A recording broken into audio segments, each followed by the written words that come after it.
So let me start that I noted a small error over here. This says the Bosnia Agile KickOff conference, right? This is wrong. This should be the Bosnia Agile Kick-Ass conference, right? Right? We're going to make this the Kick-Ass conference. All right. Thank you. This is working. So I'm going to do the first Kick-Ass presentation on the Kick-Ass conference. Okay, so this is Management 3.0 in 60 minutes. It was already referred to by the previous speaker, and I'm glad that my work has been inspirational. My name is Jurgen Appelo. I am from the Netherlands. I apologize for that. I have to do this. I live in Brussels because my partner works for the European Union, so I know the differences between all the cultures of the 28 European Union members. And the Dutch are known as the rude ones, because we always speak our minds. Right? We say whatever we think, without realizing that, this might come across as rude by the other people. But hey, this is just what we think. Yeah, I just don't like your face. Sorry. Yep. That's what we say. Oh, sorry. Did I offend you? Oh, well, I didn't realize that.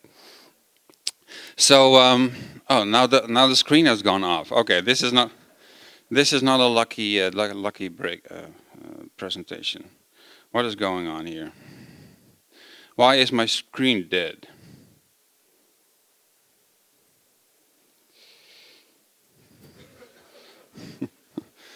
Why is my screen dead? Oh, I'll just continue with my talk and then see if somebody can fix my screen. So I call myself a writer and not a consultant and not a coach. Because of consultants and coaches, people expect them to wear suits and ties, and I hate them, right? So I consider myself a writer because with writers, people expect that they are a bit weird, introverted, only think about themselves, and that's typically me, right?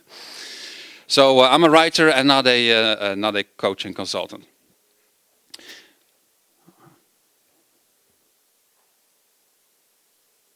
Is it working? No.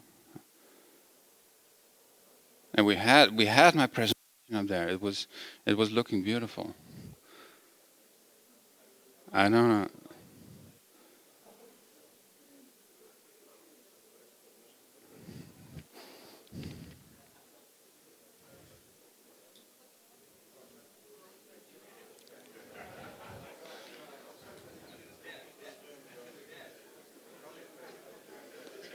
Because usually Microsoft PowerPoint insists on reboots during my keynotes. Oh, there we have it. Okay, thank you so much. So I'm the writer of these two books, Management 3.0 and How to Change the World. And I will let you know how those came into being. First, can I see some hands? How many of you are experienced or have at least a decent knowledge of Scrum? Let me see some hands. Good, I'm so proud of you guys. Awesome. Okay, so what is the key idea of Scrum if you had to phrase it as one sentence? Could anyone try? What is the key idea of Scrum? Self-organized teams. Okay. Sorry? Flexibility. Okay. Anyone else? Agility. Incremental development. Sorry. Iterative. Yeah. Yeah. Okay. Well, those are the words that I would be looking for. Yeah. It would be this big circle in the middle. Deliver stuff in small increments, with iterations. That's what I would include in that description. I tried to write a book twice, once in 2000 and once in 2005, and I completely failed. I was planning them as big projects. I almost had Gantt charts of on the wall of my books, planning the number of chapters, and it didn't work. And then in 2008, I thought, maybe I should do this as an Agile project. Maybe apply Agile to myself. What a novel idea. And so I started blogging. And that's the blog noopp.nl. Actually, my second blog post says, I intend to write a book. But I want to learn how to write and get feedback on my writing. And that was the major thing that made it work. Because I was a manager at a software company in the Netherlands for 15 years. I've been a manager. CIO I was in my last job, and I introduced Scrum in the organization, and it was a success. People liked it, developers loved it, managers, top management, customers. It was all going well. But I looked back and forth in the Scrum documentation, and there was no reference to what the manager needs to do. Where is the manager here? I was thinking, I was the CIO. And I had to figure that out myself, how to make Scrum work, what my contribution was to Agile. And when I started writing about this, people said, oh, that's the fascinating stuff, because they were looking for those answers. And I was providing some of my own experiences on my blog. So my original idea for my books was different, complexity thinking and software engineering. But people said, yeah, very interesting, but focus on the management stuff. That's what we want to learn about. So as I always say, the book that I wrote is the book that my readers wanted me to write. And that's what made it a success. And that is Agile too, right? So I found my audience that way. Is anyone familiar with the lean startup movement? Lean Startup, has anyone read the book? I see a couple of hands. 1 or 2 in the back, 3. All right, good. It's a really, really interesting book. Because one problem, or maybe there are a few problems with Scrum. Scrum does not solve all the problems in the world. That's obvious, of course, so there's still plenty of things to do. One thing that Scrum is not solving is, where is the customer coming from? With Scrum, the customer just magically appears out of thin air. And then there was the customer, day one, and started giving you user stories. Well, how did that customer appear, actually? How did you find that customer? That is what the Lean Startup movement is providing a solution for. Again, with iterations. Try things with minimal viable products, and then see if somebody is willing to pay for those products. I have my own example of that. I produced a bookkeeping program 20 years ago. It was 30,000 lines of code, and it was high quality code. I'm very proud of it because I found only 3 bugs after 20 years of using it myself. That's awesome, I think. Right? But there was one small problem. Nobody else in the world is using my software. I'm the only one. Right? So I was unable to sell it. I never found any customers, well, except 1 or 2 blind people or something like that. So the Lean Startup guys would have told me, Jurgen, you are an idiot. You wasted 2 years of your life creating beautiful software that nobody wants. And the Agile Manifesto says working software over comprehensive documentation. Well, who cares about working software if nobody wants to run it? Right? So there's something missing there. That's an additional cycle that the Lean Startup movement provides. Are people willing to pay money for your software, no matter how beautiful it is? Another example I give you is design thinking. Has anyone heard of this term, design thinking? 4 hands, 5 hands, I see it go up. All right, good, it's a start. It's been around for a while, but interestingly enough, the word has become more popular in the last few years or so. But the first design thinking articles appeared in the 80s of the last century. And what they suggest is, this is from designers, the designer world, who make great products. And they said, some principles for making great products are, work with cross-functional teams. Psychologists, biologists, physicists, because they have very different perspectives and they are more creative and more innovative together. Second, go to where the customer is using your product. Be the customer. Use the product as if you are the customer. Eat your own dog food, as we often say in the Agile world. And third, iterate, iterate, iterate all the time. Mock-ups, prototypes, models, whatever. Short feedback cycles. I think this sounds suspiciously like Agile to me, don't you think? Only the product design world was 10 years earlier. They just called it design thinking. It's the same ideas. So let's not pretend that we software developers have this amazing idea called Agile and the rest of the world can learn something from us. No, in finance they call it beyond budgeting. They were earlier, than the Agile guys. So there are many other examples. Different words for the same kind of thinking. And I call them all brothers and sisters in a family. They're all brothers and sisters in a family, and they share the same DNA. And the DNA is from science, scientific insights, complexity science, systems thinking. And yes, the family fights every now and then. It's a bit like an Italian family, right? They fight every now and then, but they share the same DNA, right? But it all works. This is a slide that I took from the Agile survey. My apologies for the small letters. You won't be able to read it in the back, but it doesn't matter. I will read it out to you. The number one benefit that people report with Agile is being able to deal with change. And that is so important in a world that is changing faster and faster. Number two is increased productivity. I won't list, but just a few important ones. Increased productivity, and let's see, number 7, faster time to market. Wow, that's what managers want, don't they? Yeah, have people do more work in less time. Yay, we want that Agile stuff. Can we install it next week? So developers do more in less time, yay. But at the same time, number 4, happier people, improved team morale. There's also a benefit that people report. I noticed that myself. When we introduced Agile Scrum in our organization, turnover dropped to 0. For 2 years, nobody left their jobs anymore. It was amazing. They were having fun while being productive. I was so proud of that we achieved that. People enjoy their jobs. So a lot of other benefits as well. But it's hard. It's not easy to get all these benefits. There's a lot of work involved. Here are the barriers to further Agile adoption, the problems that people report. Again, the letter is small, doesn't matter. I will read out the big one to you. 52% of the people in the world report that they struggle with organizational culture. Sometimes referred to as bureaucracy or command and control or hierarchies or whatever. Is always the culture of the organization is not a good fit with Agile. And people see that as a big problem. Number 2, 41% of the people say they have trouble with other people not accepting change.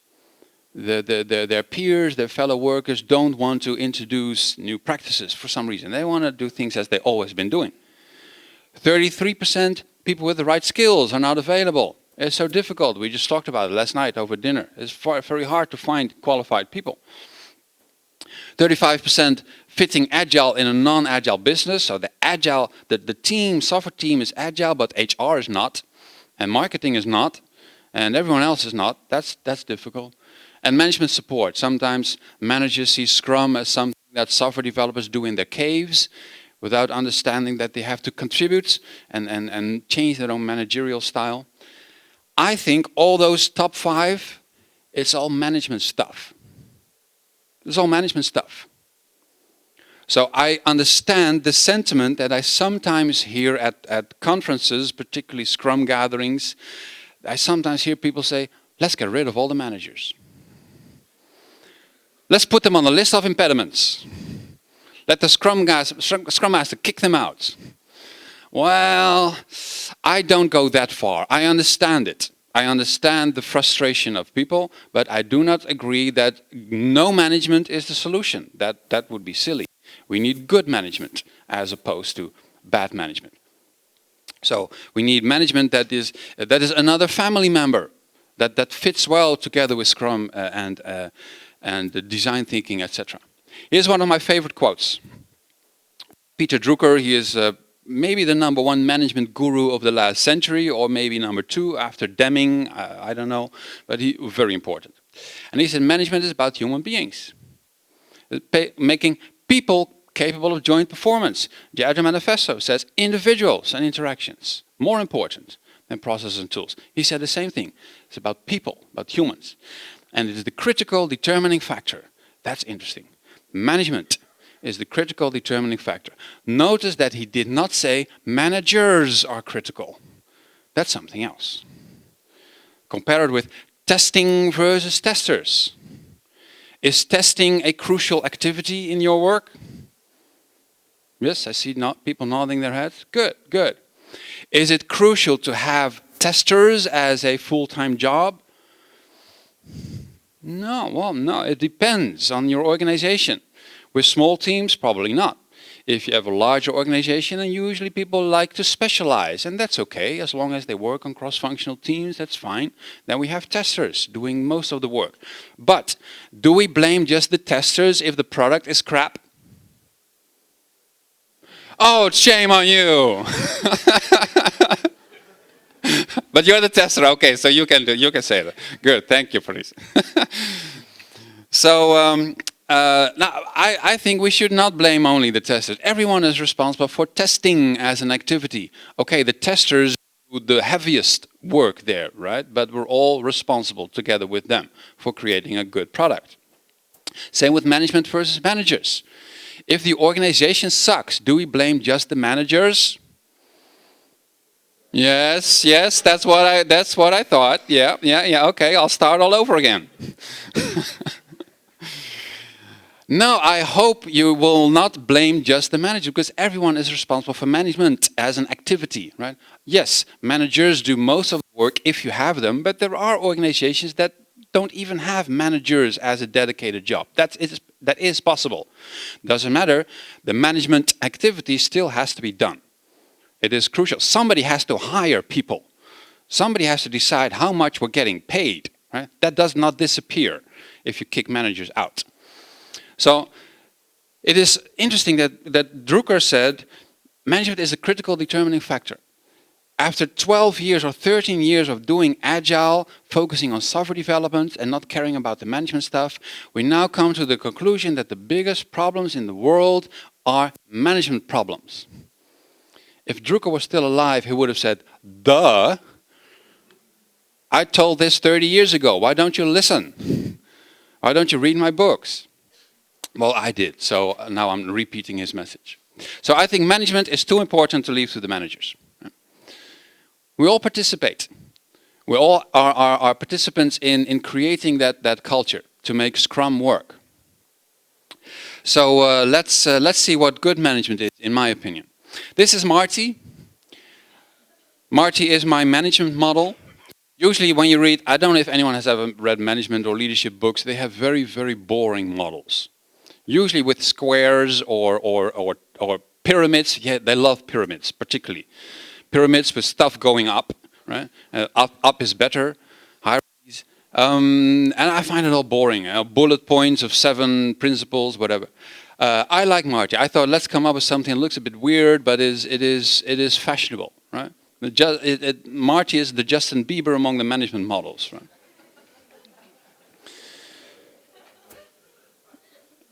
4 eyes more, but okay, that's okay. And he has 6 eyes on the organization. And I will go through all the eyes individually throughout the remaining 45 minutes or so.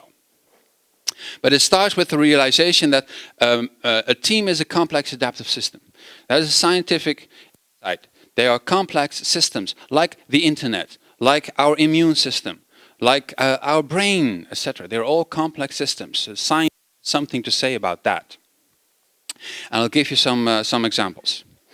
Some things that I found out by reading popular science books and scientific articles. There are 3 ways for complex systems to survive in difficult environments. Anticipate, adapt, and explore. Anticipate is looking ahead, trying to predict what is going to happen. Actually, human beings are quite good at that. Daniel Dennett, a philosopher in the US, said, the human brain is an anticipation device. This is how we cheat nature. Because we can actually predict where earthquakes will happen in the future. We can do that. This is not something animals do. They usually just adapt. They do much less anticipation. We got so addicted to it, to anticipation, that we try to anticipate everything. That's why this resulted in Gantt charts all over the world. So Agile has taught us to do a little bit less of anticipation. It is like alcohol. It is useful in small doses, right? Healthy 1 or 2 glasses per day, not more. Same with anticipation. We do that with Scrum. We anticipate the next sprint. Maybe we think about the sprint after that, but not much further. That is good. So cut down on anticipation. We do adaptation, a lot of adaptation. That's good, like the rest of the natural world. That helps you adapt to the environment. But, and now we come to a weakness in Scrum, when is there time for exploration? When is there time for trying something just for the sake of trying? I tried a chai tea latte at Starbucks a couple of months ago. I hated it. I threw it away. Why do they sell these things? I don't know. But I wanted to try because I saw people buying it. And I thought this is probably a safe to fail experiment. That's important with experiments. They need to be safe to fail.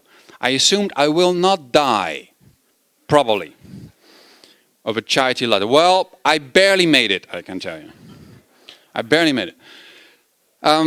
But this is typical for experiments. This is why armies have scouts. Right? The army sends a few scouts into unknown terrain, explore it. Hopefully the scouts come back. If not, everyone else walks in the other direction. Right? That is a safe to fail experiment from the perspective of the whole army, of course, right? Not the individual scouts. Too bad. So exploring unknown terrain, and this is something that is missing in Scrum, sadly, because Scrum has anticipation, it has adaptation to in the demos and retrospectives. But when is there time to run a crazy experiment? Let's do this. Nobody's asking for it, but who cares? We're going to do it anyway and see what happens. Right? It is not described anywhere. Scrum allows it, of course, but it is not defined in the method, which is why people forget about it. Which is why sometimes I hear people say, literally, it has several times people said that they felt like the slaves of the product owner. That's bad. When Scrum teams, Agile teams who are supposed to feel happiness in their jobs feel like slaves of product owners who give them one user story after another.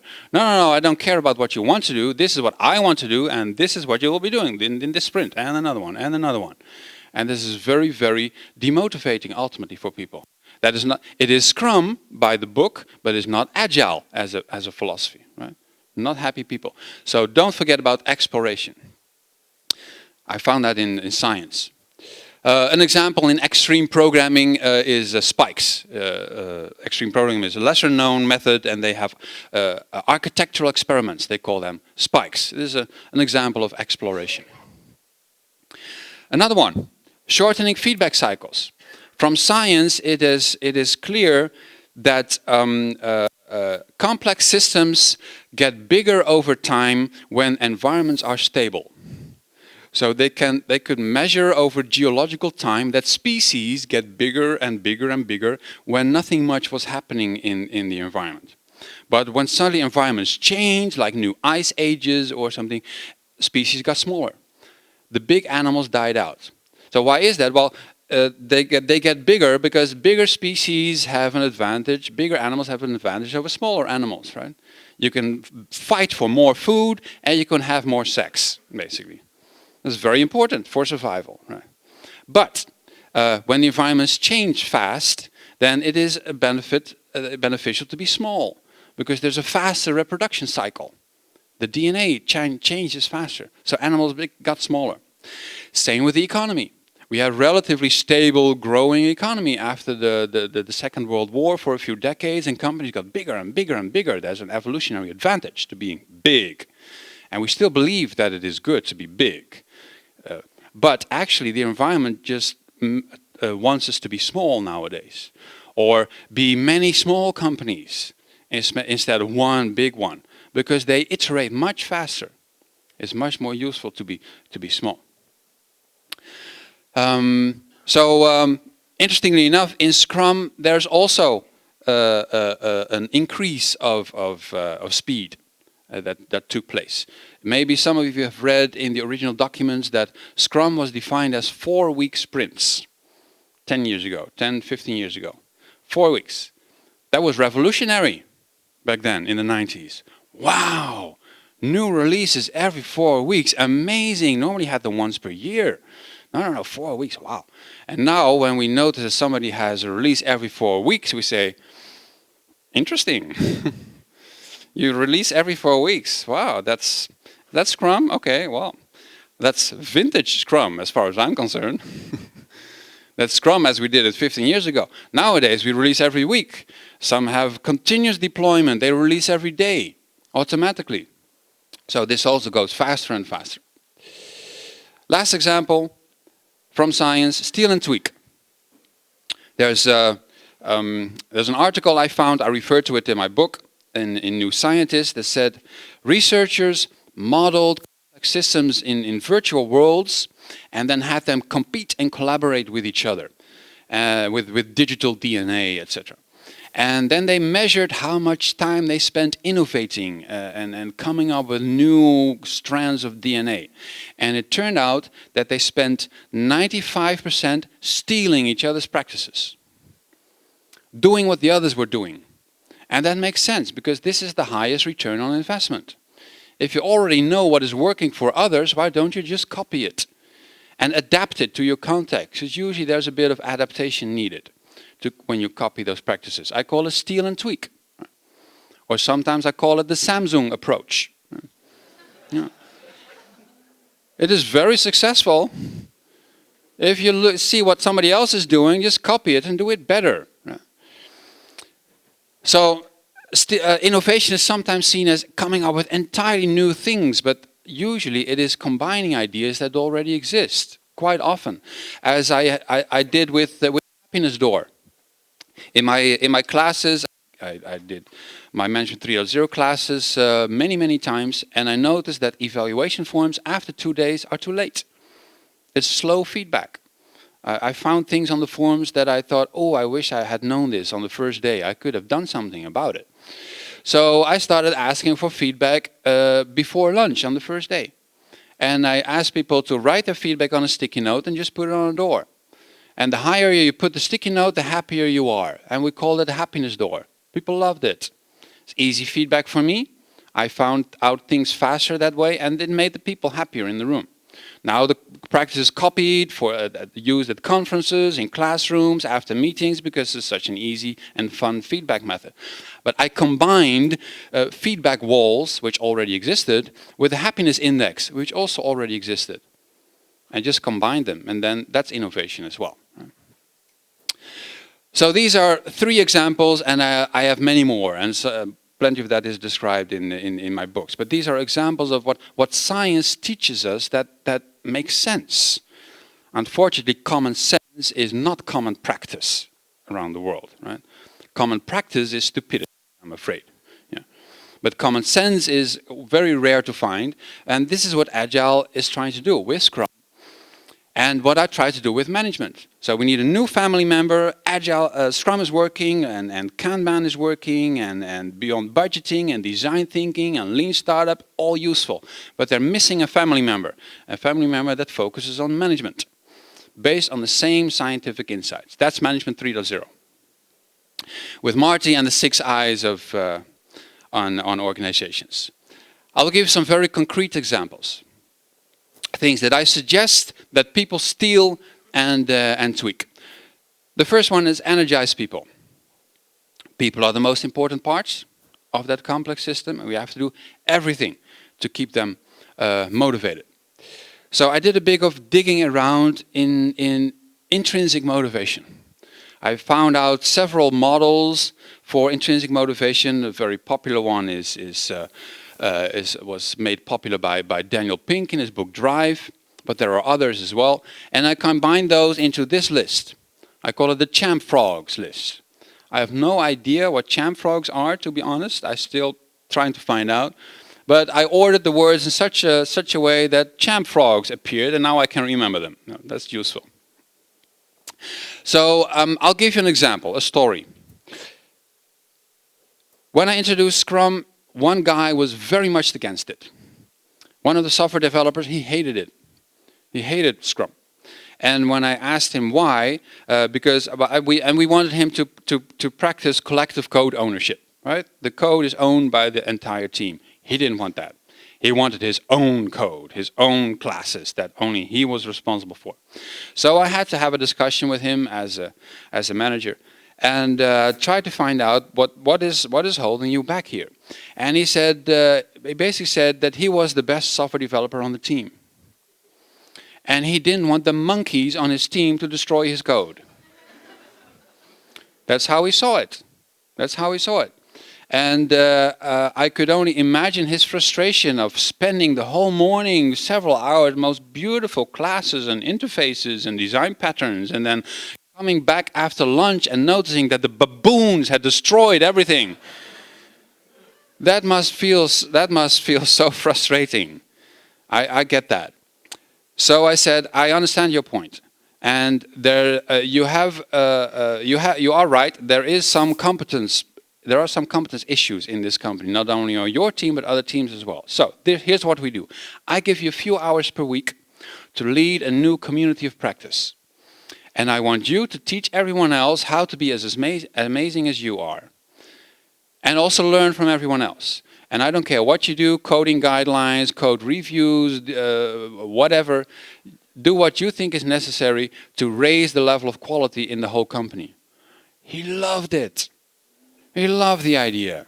And he was actually quite good doing that, organizing meetings, and it was all informal and endorsed by management. And then he was not against Scrum anymore. Actually, he liked Scrum. Oh, it was actually pretty cool. After a month or so, he was one of my most vocal evangelists in favor of Scrum. But I had to get him past that hurdle. And what was the hurdle? I think that was his need for mastery. He needed to feel competent. And if everyone was touching his code, he was not feeling one of the most competent software developers anymore. And also maybe status. He wanted that confirmation that he was good. Well, okay, other people have that too. I have that. I like compliments every now and then. So I gave something else in return. And this is typical something that I call, this is a management activity. Finding out what is the intrinsic motivation of people. Why are they blocking this? Because all the people are different. And if there's one weakness in the Agile manifesto or at the Agile practices that I'd like to point out is that it says individuals and interactions. Individuals, but then all the practices are about team practices. Team practices this, team practices that, collaborative code ownership and stand-ups and demo meetings, everything is team, team, team, team, team. It's all good stuff. But where are the individuals? Suddenly they disappeared. Right? And that's important, because one team member is not the same as the other. So figuring that out, it's a puzzle. So don't ask me, and how do I do that with my colleague back home? I don't know, because I don't know your colleague. You'll have to figure that out yourself. There are some companies where people are incentivized to give each other compliments. Just to teach everyone to focus on the good behaviors of other people. So this company in Poland had kudo cards, physical cards, and whenever somebody wrote a compliment for somebody else on the card, they put it in a box. And then the manager, the CEO, found the cards in the box, and every person who received the compliment got a present. A little present. Dinner for two, movie ticket, flowers, whatever they wanted. They could choose, basically. And people loved it. They loved giving each other compliments and presents.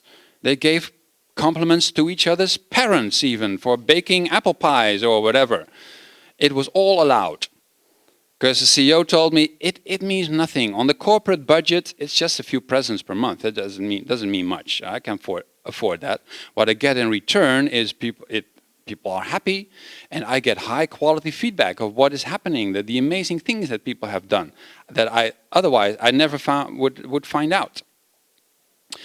So this is an example that is also in line with systems thinking, because systems experts often say you get more of what you focus on. If you focus on bad behaviors in organizations, you probably get more bad behaviors. It's a vicious cycle that just goes spirals down. You need something that spirals upwards. So focus on the good stuff. Makes people happy. And they do more good stuff. And then make each other happy. And then people are motivated. So very interesting practice, good or box. Those are two examples of energizing people. The second part is empower teams. Self-organizing teams. I have skipped a slide that says that The word management comes from the Italian word maneggiare, which means taking care of horses. So management means taking care of a living system. Actually, in my language, manege is a place where we stable horses. So it comes from the same root. That's interesting. Management is taking care of something that is alive. Right? That you have to feed, you have to nurture it, you have to take care of it. And hopefully it doesn't kick you in the face. Right? That is good management. It's not taking care of a machine, no, it's taking care of something that lives. Right? And sometimes, as I said, I hear at Agile conferences, people say, let's get rid of all the managers. We have self-organizing teams. We don't need managers, we are fully self-organizing. Well, then my answer is, that is like a wild horse. A fully self-organizing team is like a wild horse. It can do whatever it wants. Right? Now, I don't know about you, I have no experience with horses, but I'm not going to sit on a wild horse, slap its ass, say yeehaw, and then hope that it runs in the right direction. That doesn't sound like good management to me. Right? I need at least the reins and the spurs and have a feeling, just a feeling that I am in control. Of course, the horse is in control. Right? It does whatever it wants, but it only listens to me if I create a trusting relationship with the horse, and I can steer it a little bit. Right? So I use that metaphor, I like that metaphor with delegation. We delegate as much as possible to the self-organizing team, but it needs boundaries. Because unlimited self-organization might be too much. So I have 7 levels of delegation, 7 levels of authority, based on servant leadership, by the way. I extended it a bit. And you can turn that into a board, a visual board. If you have problems with your workflow, then experts suggest that you visualize your workflow. Well, if you have problems with delegation and self-organization, why don't you visualize that as well? Makes it easier for people to know what is happening. So, for example, who decides who is on which team? Selecting team members. How far is this delegated? Well, in my case, back then, it was level 3. That means I ask everyone's opinion as a manager. I promise that I ask your opinion as team members, but I decide. Because ultimately, I am accountable for that person. So they did the first job interviews, and they told me this candidate we like, this candidate we don't like, and with the last remaining 1 or 2, I had the final together. Or maybe column 5, which means the team decides, but they have to ask me first for my input. You can simply make an information radiator about delegation. And the nice thing about visualizing is there's this urge to make things move from the left to the right. That's nice. People want things to move to next columns. So what can we do to have team membership end up in column 6 when I don't even make suggestions anymore? I just tell them, do whatever you want. But every now and then I'm going to ask what you did. That's level 6. So guiding self-organization, that is typically also a management activity. And anyone can put up a delegation board.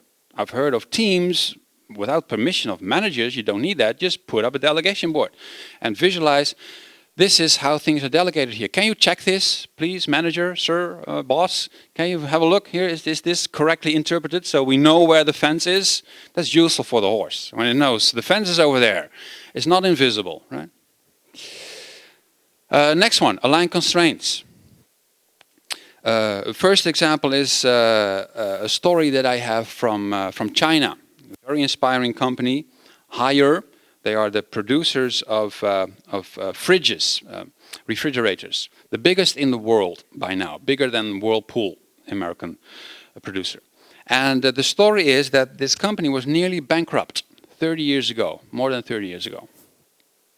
And somebody was sent there on behalf of the Communist Party, that's how it works in China, to see if they could save the company, to prevent unemployment.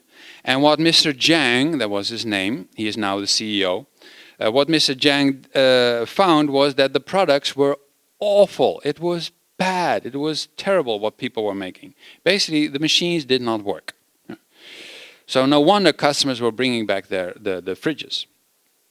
So he found all those fridges that were supposed to be shipped, about 60 of them according to the story, and put them in the middle of a factory floor. He found himself some sledgehammers, and then he ordered the factory workers to destroy those fridges right there. They thought he was out of his mind. Destroying new fridges. For the average Chinese factory worker, it costs 2 years in wages, a machine like that. They couldn't even afford them themselves. But he said, no, this is what got you into the situation, producing this crap. And on Chinese, he said that then probably, right? So ultimately, he convinced them to start demolishing those refrigerators. And I'm quite sure this was a liberating feeling for the factory workers. We're starting from scratch, all over, a new manager. And we're not going to ship crap anymore. And nowadays, Haier is famous for high quality products. Some call them the Toyota of China. Well, that's quite a title that they earned for themselves. Focusing quality. Now, I tell this story because usually managers try to inspire people with mission statements. Have you ever seen a mission statement? Have you ever come past half of the sentence before falling asleep? Yeah. It's usually something like, we create high quality products for customers, yada, yada, yada, yada, yada. Boring. It doesn't inspire anyone. But Haier has Mr. Zhang. If you make something that doesn't work, he might come with a sledgehammer and to order you to destroy it. And you just have to start all over again. That's a powerful story. Everyone loves Mr. Zhang. He saved that company. I told the story later in Shanghai, other part of China, and everyone said, yeah, we all know Mr. Zhang. He's famous. The storytelling is important here. Managers should do more storytelling to inspire people. And actually, one of the sledgehammers is still on display. I love that. In the company museum, you can see one of the sledgehammers that was used back then. I was at the museum. Here's another interesting slide. A bit difficult to see, I think. Well, no matter. I was in the company in Berlin, where that's called ResearchGate. ResearchGate, they have a website for scientists and researchers. And management wants all the teams to have their own names. This is something I always tell managers. Make sure that people can come up with their own names for their own teams, because this is fun and that helps them have identity. So at ResearchGate, they have one constraint. Every name must have an R and a G in them, because they're called ResearchGate. So the development teams have names such as the Gummy Bears and the Synergy and Superglue. The designers are still thinking about their names. You know how designers are. This can take years for them to come up with a name. Vorsprung. Obviously, the system administrators call themselves the Borg. No surprise, of course, for the Star Trek fans among us. And I love that. And people love their names. And that is so important. I had one person on one of my one of my classes. She said, the best test team that I ever worked on, we called ourselves the Black Ninjas. We were always wearing t-shirts and sweaters in black, and we were fighting bugs every day. Every day hunting for bugs, and we were good. We were so good, but we had our pride. We had our name to uphold. I love those kind of stories. So that was the third part. That was sending the horse in the right direction, basically constraining the direction and goal setting, identity.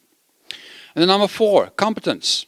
That's an issue sometimes at organizations. How do we increase competence on our teams? And my first example is that of expiration days. Has anyone heard of the name FedEx Days? Has anyone heard of FedEx Days? I see one hand here, FedEx Days. Nobody ever heard of FedEx Days? Okay, I'll tell you about it. There's a company called Atlassian. Maybe somebody know Atlassian, tool vendor, yes. They have an interesting idea a couple of years ago. Every 3 months, they use one day where all the work is stopped, and for one day, 24 hours, everyone learns and experiments Exploration, remember that, right? They plan it, actually. They plan exploration. 1 day every 3 months. And then the idea is everyone can do whatever they want, but you have to show something cool after 24 hours to your peers. Something to show off. Doesn't matter what it is. And you can team up with others, and the idea is that you have to show it within 24 hours. That's why they called it FedEx days. Deliver results in 24 hours.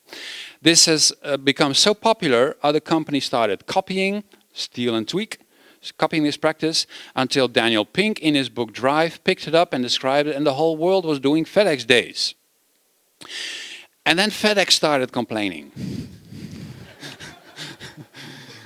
I can only imagine that the FedEx got a phone call. Yes, this is Faris from Bosnia. Can you explain to me how to do a FedEx day? And, what? I have no idea what you're talking about. So FedEx asked Atlassian, can you please come up with another name, because this is our name that you are using. So Atlassian said, okay. They now renamed it to Ship It Days. And I think that is such a missed opportunity. Because with the word Ship It Days, the focus is on shipping things. But that was not the point. The point was learning, experimentation, do something weird. Who cares if we fail? We are charting unknown territory. That is the point. We are innovating. I call it exploration days. Other people do that as well. Some people call it innovation days. Fine. Good word. But the practice is the same. Every 3 months, use 1 day of learning. At Facebook, they call them hackathons. At Spotify, they call them hack days. But there's a difficulty with that term, because then the HR people say, we don't know how to hack. I understand that. So I would prefer exploration day. Then anyone can join, right? Anyone can come up with great ideas. Here's a silly picture of from Norway. There's a company in Norway called Tandberg, or formerly called Tandberg. Now they are called Cisco Systems Norway. And I was there, and I was led around by one of the software developers, Olve, and he showed me their football table. This is their football table. People call them football tables. I have no idea why. There's a T in football, whatever. So this is their football table, and they tweak it a little bit. Cisco Systems Norway produces high-quality conference calling equipment, video cameras and microphones and all that kind of stuff. So the biggest companies in the world have these huge screens that they use for meetings worldwide. That's their kind of business. So you understand, they have to be very, very high-tech people. They tweak their football table. So what they do, some examples, they have a laser beam. They install the laser beam in the goal. I'm showing you the laser beam with my laser beam. So this is sort of a recursive laser beam we now have here. A fractal laser beam. So they have a laser beam. They did that themselves. And they installed a counter. So the table keeps track of the scores automatically. They did that themselves. Yay, fun. What they also did, you can barely see it. There's a black thing here. This is a security card swiper. You can see it a bit better on the screen over there, perhaps. A security card swiper. Oops, my clicker is not functioning. Okay, over here, yeah.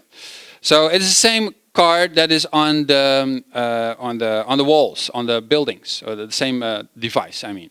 So the security cards they use to get access to the building, they also use to get access to the football table. So the table knows who is playing. And there's software running there that keeps track of the scores. Amazing. They said, Olve said, we also have another idea, a new idea. There was already a big screen standing there in a corner. He said, we would like to install a little camera over here so that we can replay the best goals in slow motion. Amazing. This is a team that's having fun.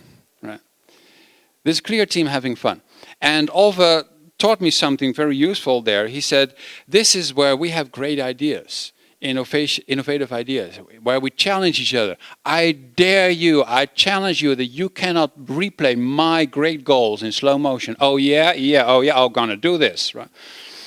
Probably they have Google Glass somehow integrated by now with that table, because that's how they are. And he said, at many other companies, they create these innovation corners or something like that with fluffy cushions and colorful wallpaper and nice sofas to relax, and that people are expected to have an innovative idea in that corner.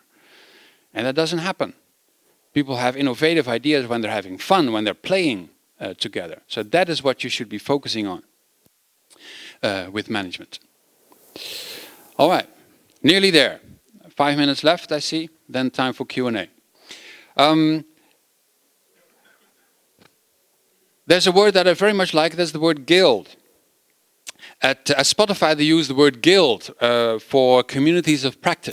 The community of practice is a very famous practice. I'm actually reading a book about it right now, where people join informally about a certain topic. Actually, this is sort of a community of practice that we have here. Everyone is interested in Agile, right? Within companies, you have the same community of practice for testing, community of practice for .NET development, etc., whatever. Informal structures. But the problem is, the word is so boring. The word guild is more interesting. Because guilds in the last couple of centuries were self-organized institutions for certain crafts. We had guilds for masonry, we had guilds for carpenters. There are still guilds. In Hollywood, they have an actors guild, the guild for actors, and they teach people acting, and there are seniors helping juniors, masters and apprentices. That is what guilds do. So at Spotify, they call them guilds instead of community of practice. They also have squads instead of teams. They have tribes instead of departments, because they like using different words. But I like guild the most. Somebody told me that in virtual game worlds, like League of Legends and World of Warcraft, etc., people organize in guilds. They don't call it the community of practice for thieves. What? Who wants to be part of that? No, it's the Thieves Guild. Or even worse, the Center of Excellence for Wizards. Oh my God. No, it's the Wizards Guild that I want to be part of. So names can be important to motivate people. So guilds can play a role. Last one, improve everything. This is a picture that I took at a company in Rotterdam, the Netherlands, where management made big black walls available. Black walls and crayon markers, and basically told the teams, do whatever you want. Use them to visualize something, because in Agile, we visualize things, right? That helps people. So what one team did was they started visualizing their happiness with a happiness index. They started plotting happiness of team members over different consecutive days. So apparently one person here was very unhappy. Seems to correlate with this person was very, very happy at the same moment. And no idea what went on there. But anyways, they experimented, which is good. And it worked for a couple of weeks, they told me. And then it didn't work anymore. Okay, good, get rid of it. Try something else. Only use practices as long as they're working for you. And then replace it with something else. So they wiped the walls and now something else is on there. This is management too, facilitating this kind of learning. Right? Last example is my favorite diagram, because I made it myself. It is a bit difficult perhaps to understand if at first sight, but I will lead you through it. This is about behavior versus outcome. Has anyone ever heard that we should celebrate failure? Has anyone ever heard of that or read articles? Yeah, I see some hands going up. Yeah, we should celebrate failure. Yeah, we failed. Good thing. Yeah, I think that's stupid. I think it's stupid. But it's equally stupid to celebrate success, by the way. Yeah. It follows from this diagram. We have different kinds of behaviors. Good practices are on this side. So one good practice that I know from experience is I have a stopwatch here. It says I have 1.5 minutes left. This is a good practice. I know it works, usually, right? So good practices usually work. They're over here. Sometimes they fail. Oh, bad luck. Bad luck. But it happens. It happens sometimes. We also have mistakes. Stupid things we do. Like I have my little black man bag over there. I left it on the plane 3 times already. You know, any idea how difficult it is to get your bag back from a plane when you already exited? That's tough, I can tell you. So, stupid mistake, dude, where is your brain? You are apparently not learning, right? Usually it leads to failure. Sometimes you have success when you meet an interesting stewardess that way, perhaps. Could be. Well, that is unexpected, but usually failure, right? What is interesting is, in the middle we have experiments. Keep coming back to experiments. The most learning takes place here, according to information theory, which is part of the complexity sciences. This is where the most of the learning takes place. This is where we innovate. Now, what happens when you focus on celebrate failure? Failure is the bottom part. That would be stupid to celebrate failure, because that includes this red block. Why should I celebrate that? Leaving my bag on the plane for the 4th time, the 5th time, 6th time. It makes no sense. Celebrating success, that would also include the lucky bastards who did something very, very stupid but got away with it. Right? That is also not good. I think we should celebrate this. We should celebrate running experiments. And sometimes we fail, sometimes we succeed, about 50-50. That's okay. But we celebrate that we learn. And we should celebrate this block for doing good practices that led to success. But then it's about the behavior. Yes, we did good practice. We kept improving our good practices. And that is what you should be celebrating as well. So these are all examples from Management 3.0. Some of it is in my first book.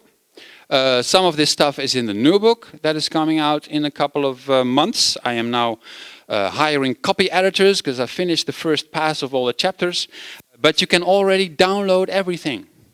Everything is already online in its current version. So if you simply go to bit.ly/M30workout, you can download all these practices. Stuff that I've been talking about expiration days and delegation boards and Work Expo. Feel free to download. But there will be a new version. Right? So you can wait for the book if you want. It will be updated. I'm getting stories all the time from people all over the world. I shared some stories with you. And maybe you have some stories for me. There is still time. If you have a good story for me, it might end up in the book and I can make you famous. Thank you for listening.